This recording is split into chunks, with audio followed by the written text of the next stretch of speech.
Hello বন্ধুরা, আমরা চলে এসেছি সিমলা মানালির তৃতীয় পর্ব নিয়ে। গত পর্বে আপনাদের দেখিয়েছি আমরা সিমলায় কোথায় কোথায় ঘুরলাম। চার্চ, ম্যাল, ঝাকু মন্দির সব কিছুই ছিল অসাধারণ।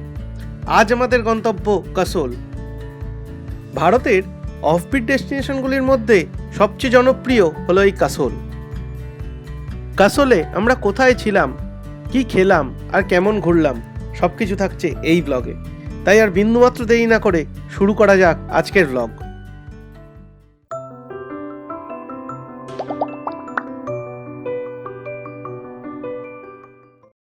আজ সিমলাকে বিদায় জানিয়ে আমরা রওনা দেব কাসোলের উদ্দেশ্যে। তোমাদের তো হোটেল ট্যুর করানোই হয়নি। এটা ছিল হোটেল গঙ্গার রিসেপশন এরিয়া। খুব সুন্দর পরিপাটি করে সাজানো এই রিসেপশন এরিয়া, আর এর পাশ দিয়েই উঠে গিয়েছে সিঁড়ি। সিঁড়ি দিয়ে উঠে ফার্স্ট ফ্লোরে আমাদের 3টে রুম ছিল।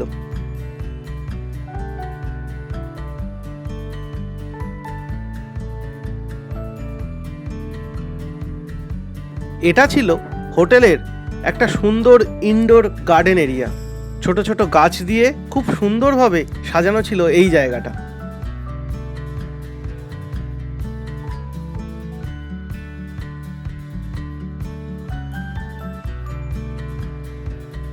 প্রথমেই তোমাদের দেখিয়ে নেব 104 নম্বর রুম। রুমটা ছিল যথেষ্ট বড়।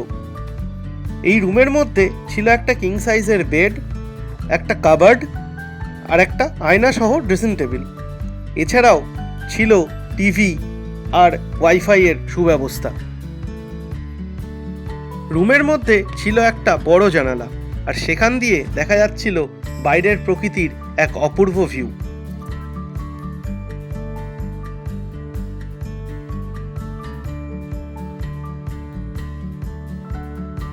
রুমের সাথে যে অ্যাটাচ বাথরুমটা ছিল সেটা ছিল যথেষ্টই পরিষ্কার।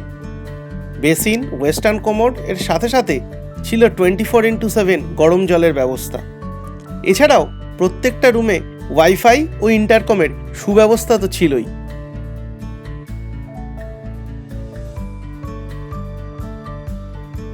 বলে রাখা ভালো, প্রত্যেকটা ঘরে রুম হিটার কিন্তু প্রথম থেকে ছিল না।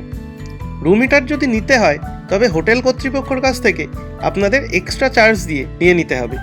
আমরা 3টে ঘরের জন্য 3টে রুম হিটার নিয়েছিলাম, যার চার্জ পড়েছিল 400 টাকা per day per room heater.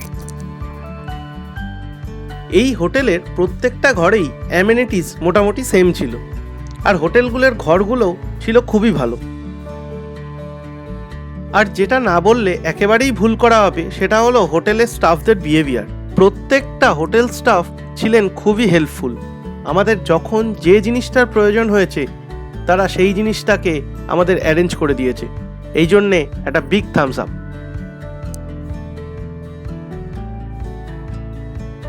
আপনাদের তো প্রথমেই বলে দিয়েছি, আমাদের টোটাল এই ট্যুরটাকে অর্গানাইজ করার পিছনে যার ভূমিকা সবচেয়ে বেশি সেটা ট্যুর পিকার্স। আমি বিশ্বজ্যোতি তার ফোন নাম্বারটা স্ক্রিনে দিয়ে দিলাম। আপনারা যদি বুক করতে চান তাহলে অবিলম্বে বিশ্বজ্যোতিদার সাথে কন্ট্যাক্ট করে আপনাদের সিমলা মানালির ট্যুরটা কনফার্ম করে নিতে পারেন।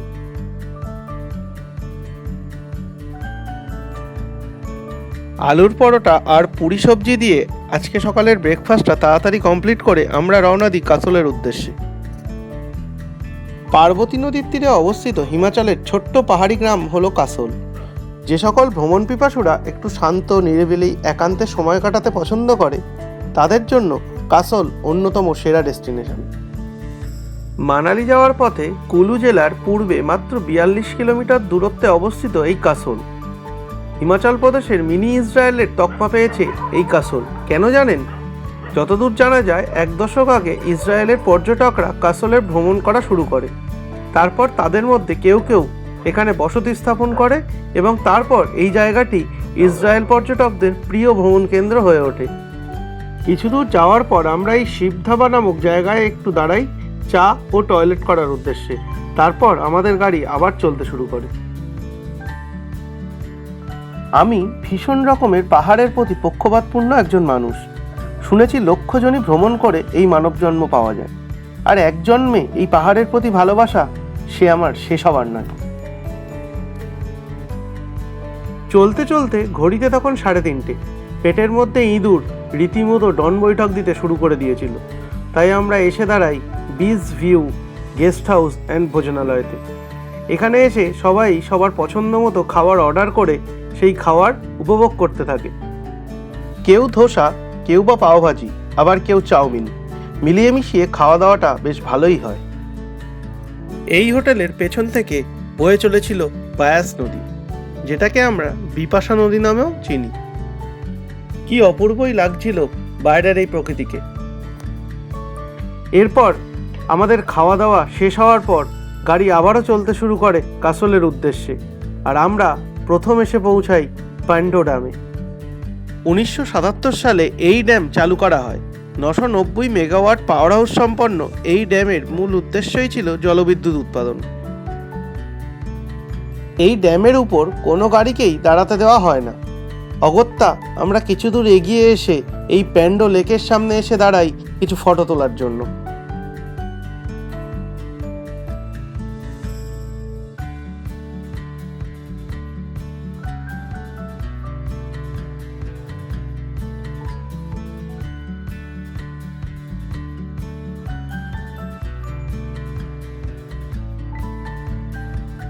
এরপর গাড়ি আবার চলতে থাকে তার নিজের গতিতে। এবার আমাদের গন্তব্য কাসল। কখন যে হঠাৎ করে সন্ধ্যা নেমে আসে তা বোঝাই গেল না। পাহাড়ের কোলে অন্ধকার যেন নেমে আসে হঠাৎ করে। দেখতে দেখতে ঘড়িতে তখন সন্ধে 7:40। আমরা পৌঁছাই আমাদের কাসলের হোটেলে। সুন্দর উডেন স্ট্রাকচারে তৈরি এই জায়গাটা হলো হোটেলের রিসেপশন এরিয়া। কাসলের প্রত্যেকটা হোটেলই কম বেশি এই পার্বতী নদীকে কেন্দ্র করেই গড়ে উঠেছে। কোনো হোটেলের সামনেই রয়েছে পার্বতী নদী, আবার কোনো হোটেলের পাশ দিয়েই বয়ে চলেছে এই পার্বতী নদী। তাই প্রত্যেকটা হোটেলই ছিল অসাধারণ। আমাদের রুমগুলো ছিল 3rd ফ্লোরে, সেম উডেন স্ট্রাকচারে তৈরি। সাথে ছিল একটা কিং সাইজের বেড, একটা কাবার্ড, 2টো সোফা, টিভি আর ওয়াইফাই। এই রুমের পাশেই ছিল অ্যাটাচ বাথরুম, আর বাথরুম ছিল খুবই পরিষ্কার। একটা বেসিন, ওয়েস্টার্ন কমোড, আর সাথে ছিল 24x7 গরম জলের ব্যবস্থা। আমাদের হোটেলের মূল আকর্ষণ যেটা ছিল সেটা হলো এই ব্যালকনি। পাশ দিয়েই বয়ে চলেছে পার্বতী নদী, আর তার পাশে বসে রাতের ডিনার করতে কারই না ভালো লাগে। কি খবর বন্ধুরা? এই শীতে প্রায় 0 ডিগ্রি টেম্পারেচার, সেখানে দাঁড়িয়ে আমি এই দ্য রিভার গার্ডেন কাসল হোটেলে রাতের খাবারটা উপভোগ করছি সুন্দর ব্যালকনিতে বসে। পাশ দিয়ে বয়ে চলেছে পার্বতী রিভার, পার্বতী নদী। এই পার্বতী নদীর ধারে বসে আর এত সুন্দর ডিনার, এত সুন্দর সুস্বাদু খাবার, জাস্ট অসাধারণ। খুব সুন্দর খেতে, সাথে এই সুন্দর শীতের আমেজ প্লাস এই নদীর ভিউ, অসাধারণ লাগছে, অসাধারণ। খাওয়া দাওয়া করে আমরা ঘুমিয়ে পড়ি তাড়াতাড়ি। পরদিন সকালে ঘুম ভাঙে নদীর কুলুকুলু আওয়াজে। কালই আপনাদের বলেছিলাম না আমাদের হোটেলের মূল আকর্ষণ এই ব্যালকনি। এমন অপূর্ব প্রকৃতিকে উপভোগ করতে কারই না ইচ্ছা করে। তাই বিন্দুমাত্র বিলম্ব না করে নিচে ফ্রেশ হয়ে নেমে যাই হোটেলের নিচে।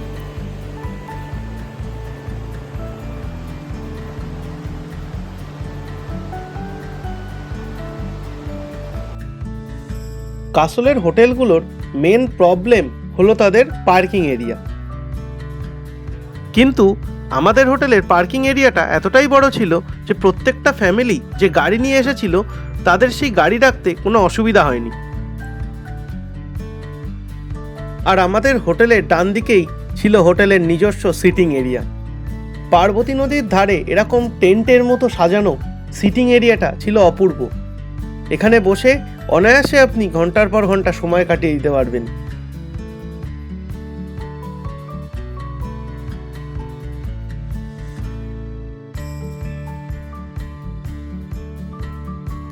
আমাদের হোটেলের এই সিটিং এরিয়াটা ছিল অনেকটাই বড়, আর খুব সুন্দর পরিপাটি করে সাজানো ছিল এই সিটিং এরিয়াটা। আজকাল মানুষের একটা ট্রেন্ড হয়ে গেছে অফবিট ডেস্টিনেশনগুলোকে এক্সপ্লোর করার। আপনাদেরকে প্রথমেই বলেছিলাম, যারা একান্তে নিরিবিলি সময় কাটাতে চান তাদের জন্য কাসোল একটা অনবদ্য ডেস্টিনেশন। আমরা কাসোলে ছিলাম একটা রাত, কিন্তু আমার মতে যদি কাসোলকে উপভোগ করতে হয় তবে অন্তত 2 রাত্রি কাটানোটাই শ্রেয়। ঘিঞ্জি জনজীবন থেকে বিচ্ছিন্ন এমন শান্ত স্নিগ্ধ প্রকৃতির মাঝে থেকে প্রকৃতিকে উপভোগ করার মজাটাই আলাদা। তবে আর দেরি কেন, ঝটপট করে ব্যাগ গুছিয়ে ফেলো। কারা কারা যাচ্ছ অবশ্যই নিচে কমেন্ট বক্সে কমেন্ট করে জানাও আমাকে।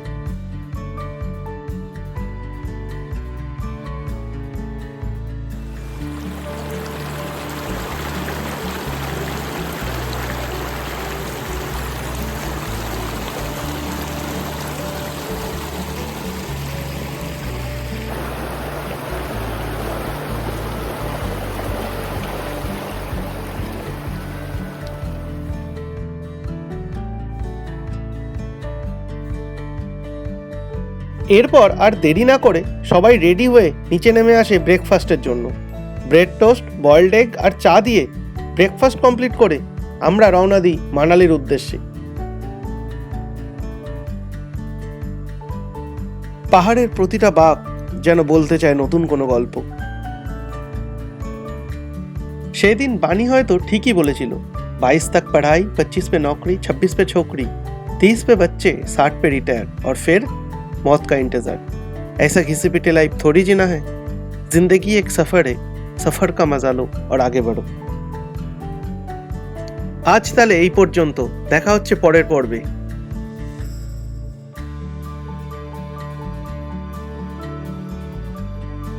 আমি অভিরূপ ভট্টাচার্য, আপনারা দেখছিলেন দ্য পকেট ট্রাভেলার। ভিডিওটা যদি ভালো লেগে থাকে তাহলে একটা লাইক করে দেবেন, আর চ্যানেলটাকে সাবস্ক্রাইব করে পাশে থাকা বেল আইকনটি অবশ্যই প্রেস করে দেবেন, যাতে যে কোনো ভিডিও আপলোডের সাথে সাথে নোটিফিকেশন চলে যায় সরাসরি আপনাদের ফোনে। আজ তাহলে এই পর্যন্ত, দেখা হচ্ছে পরের পর্বে। টিল দেন ভালো থাকবেন, ভালো ঘুরবেন, ভালোবাসায় থাকবেন।